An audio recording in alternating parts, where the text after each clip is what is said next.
Furniture নিয়ে যান দাদা, ফার্নিচার নিয়ে যান, ভালো ভালো পুরনো ফার্নিচার নিয়ে যান।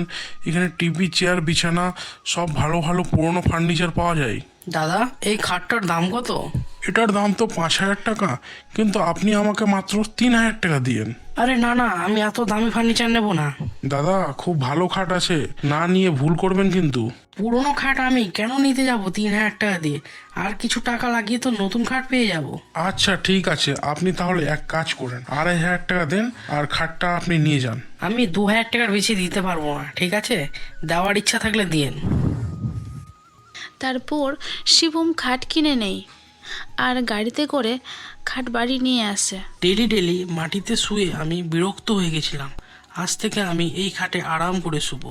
রাতে শিবম খাবার খেয়ে খাটে ঘুমাতে আসে। আজ আমি অনেক খুশি, নিজের পরিশ্রমের টাকায় খাট কিনে আজ আরাম করে খাটে শুবো। পরের দিন সকালে শিবমের যখন ঘুম ভাঙে, আজ আমার অনেক ভালো ঘুম হয়েছে, আর একটা ভালো স্বপ্নও দেখেছি। অফিস যাওয়ার পথে আমি অনেক টাকা পেয়েছি রাস্তায়। তখনই শিবমের নজর ঘড়ির দিকে পড়ে। আরে বাপ রে বাপ, আজ তো আমার উঠতে অনেক দেরি হয়ে গেল। তাড়াতাড়ি রেডি হয়ে অফিস বেড়াই, না হলে তো অফিস যেতে দেরি হয়ে যাবে আর বস ফালতু ফালতু চিৎকার করবে আমার উপর। কিছুক্ষণ পর শিবম রেডি হয়ে অফিসের জন্য বাড়ি থেকে বেরায়। যাবার পথে শিবম রাস্তায় কিছু টাকা পড়ে থাকতে দেখে। আরে এটা তো চমৎকার হয়ে গেল, আমি তো সত্যি সত্যি টাকা পেয়ে নিলাম। রাত্রে যা স্বপ্ন দেখেছিলাম সেটা তো সত্যি হয়ে গেল। রাতে অফিস থেকে এসে শিবম ঘুমিয়ে পড়ে আবার সেই খাটে। পরের দিন সকালে শিবম আবার টাকার স্বপ্ন দেখে। আরে বাহ, আমি তো আজ আবার টাকা পাওয়ার স্বপ্ন দেখলাম। তাড়াতাড়ি রাস্তায় যেয়ে দেখি আজকেও আমার স্বপ্ন পূরণ হচ্ছে কিনা।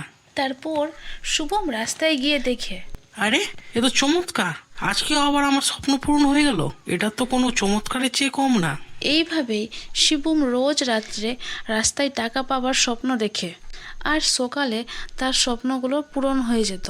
এইভাবেই দেখতে দেখতে শিবম অনেক বড় লোক হয়ে যায় আর তার কাছে অনেক টাকা পয়সাও হয়ে যায়। এখন তো আমি অনেক ধনী ব্যক্তি হয়ে গেছি। এক কাজ করছি, বাড়িতে যতগুলো পুরনো জিনিস আছে সবগুলোকে কাওয়ারিওয়ালাকে বিক্রি করে দিচ্ছি, আর তার পরিবর্তে আজই বাজার থেকে সব নতুন ফার্নিচার কিনে নিয়ে আসছি।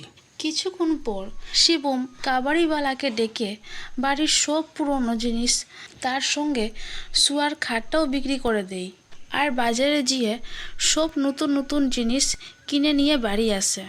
পরের দিন সকালে শিবম যখন ঘুম থেকে উঠে, আজ আমি কই টাকার স্বপ্ন দেখলাম? আজ কি তাহলে আমি টাকা পাবো না? হয়তো স্বপ্ন দেখিনি, কাল দেখছি, কাল হয়তো স্বপ্ন দেখতে পারি টাকার। পরের দিন সকালে আবার আজকেও টাকার স্বপ্ন দেখলাম না, এটা কি হচ্ছে আমার সঙ্গে? কাল সকালে দেখি আবার কি হয়। আবার পরের দিন সকালে শিবম যখন ঘুম থেকে উঠে, হে ভগবান, আজ তো আমি অনেক খারাপ স্বপ্ন দেখলাম। এক বাচ্চার রাস্তায় অ্যাক্সিডেন্ট হয়ে গেছে। শিবম তাড়াতাড়ি বাড়ি থেকে বেরিয়ে রাস্তার দিকে যায়। কিছু দূর যাবার পর শিবম একটি বাচ্চাকে রাস্তার মধ্যে দেখতে পায় এবং বাচ্চাটির সামনে একটি গাড়ি অনেক স্পিডে আসে। তখনই শিবম দৌড়ে বাচ্চাটির দিকে যায়। বাচ্চাটির হাত ধরে শিবম তাড়াতাড়ি করে তাকে টেনে নেয়। তখনই বাচ্চাটা ভয় পেয়ে কাঁদতে লেগে যায়। তখনই বাচ্চাটার বাবা গাড়ি থেকে বেরিয়ে আসে আর শিবমকে বলে, আরে দাদা, এটা আপনি কি করে দিলেন? আপনার জন্য আমার বাচ্চার স্কুল ড্রেসটা নোংরা হয়ে গেল। বেটা চিন্টু, তুই ঠিক আছিস তো? আরে দাদা, আগে আমার কথাটা শুনুন। রাত্রে আমি একটা স্বপ্ন দেখেছিলাম যে একটা বাচ্চা গাড়ির নিচে চেপে যাচ্ছে, তাই আমি আপনার বাচ্চাকে বাঁচাচ্ছিলাম। আপনি পাগল টাগল আছেন নাকি? আমি নিজের বাচ্চাকে কেন অ্যাক্সিডেন্ট করতে যাব? এখানে দাঁড়িয়ে আমার ছেলে আমার জন্য অপেক্ষা করছিল, আমি স্কুল ছাড়তে যাব, তাই জানতো এখান থেকে হসপিটালে যেয়ে নিজের মাথাটা আগে ঠিক করান তো। রাস্তার সবাই শিবমের দিকে তাকিয়ে হাসতে থাকে। তখন শিবম বুঝতে পারে যে টাকার স্বপ্নগুলো সেই পুরনো খাটের জন্যই দেখতো। তখনই শিবম কাবাড়িওয়ালার কাছে নিজের পুরনো খাট আবার ফেরত নিতে যায়। দাদা, কিছুদিন আগে আমি একটা আপনাকে খাট বিক্রি করেছিলাম, সেটা আমাকে ফেরত দেন। আরে দাদা, যবে থেকে খাটটা আমার কাছে এসেছে সেদিন থেকে আমি শুধু টাকার স্বপ্ন দেখছি, আর সেই স্বপ্ন সত্যিও হচ্ছে। ঠিক আছে ঠিক আছে, কিন্তু খাটটা তো আমার, তাই আমাকে ফেরত দাও। ওটা খাট আগে আপনার ছিল, কিন্তু এখন তো আমার কাছে আছে, তাই সেটা আমার। আমি আপনার কাছ থেকে মূল্য দিয়ে কিনে নিয়েছি। যান তো এখান থেকে, আমাকে আর রেস্ট করতে দেন, আমাকে আর বিরক্ত করিয়েন না। তারপর শিবম সেখান থেকে মন খারাপ করে চলে যায়।